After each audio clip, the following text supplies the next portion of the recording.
Pardon, Ce que j'allais dire, c'est que là aussi, on va retrouver les ponts. C'est que faire appel à un psychologue peut être aussi sous la recommandation d'un coach. C'est-à-dire que lorsque le coach se rend compte que on va dire le malaise est peut-être un peu plus profond qu'une séance de coaching, elle va dire, bon, on a intérêt à faire appel à un psychologue de travail.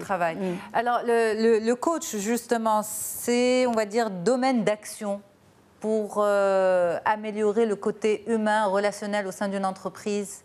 En quoi est-il différent de celui du consultant? Alors, la différence, comme l'a dit Dina, le consultant, il vient avec une expertise. Il a une expertise métier, donc il vient pour diagnostiquer un état actuel, et puis donner des directives, proposer des stratégies et proposer soit une réorganisation, soit une restructuration. En tout cas, il vient avec des solutions et puis ça peut aller jusqu'à la mise en œuvre de ces solutions-là et l'accompagnement de l'entreprise dans la mise en œuvre. Le coach, lui, il ne vient pas avec son expertise du tout parce que quand il accompagne une personne, la personne est experte dans sa vie.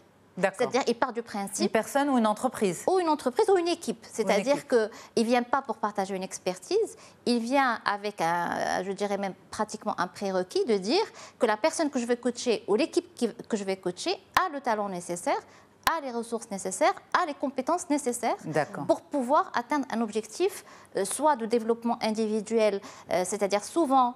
Il y a des hauts potentiels qui sont, je dirais même, c'est un mindset aujourd'hui qui est en train de s'installer dans les entreprises marocaines, de dire que si on détecte des hauts potentiels qui demain vont occuper des postes quand même importants en entreprise, il va falloir les accompagner dans le développement de... Ça se fait maintenant? Ça se fait, ça se fait.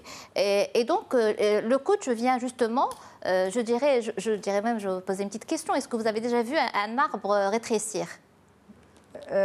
S'il est malade, peut-être, non? Oui, mais au fait, la nature, tout ce qui est aliments naturels, par nature, est appelé à se développer, à s'épanouir, à grandir.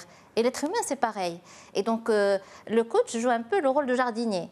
C'est-à-dire qu'il va venir pour prendre soin de cette personne, pour pouvoir enlever les herbes mortes, pour pouvoir permettre aux différentes branches de mieux respirer et finalement permettre à cet arbre de s'épanouir en utilisant ses propres ressources. Aucun jardinier ne va obliger un arbre à grandir. Il va en prendre soin, il va lui permettre de grandir tout seul. Donc le coach, pareil, il va accompagner le développement du potentiel de son coaché à partir de ses propres ressources. De son coaché, comme vous l'avez dit, ça peut être un individu, une équipe une équipe ou une organisation d'ailleurs. Et donc du coup, il n'est pas là pour partager. Il est expert de son processus de coaching. C'est un processus. C'est un processus et c'est pour ça que c'est important de le signaler et de dire que ça demande quand même une formation solide parce qu'on est face à l'humain, qu'on est dans un accompagnement humain et qu'on doit être outillé pour pouvoir accompagner la personne ou l'équipe ou l'organisation à avoir des résultats intéressants et atteindre leurs propres objectifs. Donc, le coach n'a pas d'exigence de résultats, contrairement à un consultant. Malheureusement. Parce qu'au fait, c'est la personne elle-même qui est volontaire ou l'équipe et qui vont mettre en place l'action pour pouvoir atteindre les résultats. Le coach est là juste comme un catalyseur, facilitateur et surtout comme un miroir pour pouvoir poser des questions et en tout cas susciter des prises de conscience pour pouvoir amener les gens surtout à aller vers un changement d'eux-mêmes. Alors, le consultant a l'obligation du résultat, mais vous pouvez en fait conseiller, mettre en place vos recommandations, mais si la structure ne veut pas suivre, eh bien les résultats ne seront pas là. On ne pourra pas vous blâmer en tant que consultant. C'est pour ça qu'Amel tout à l'heure a dit le consultant peut faire son diagnostic, son plan d'action, il peut aller même dans l'accompagnement. Oui. Clairement, ça veut dire quoi? Amel l'a bien signalé, elle ne peut travailler, faire son travail de coaching que si les préalables sont là.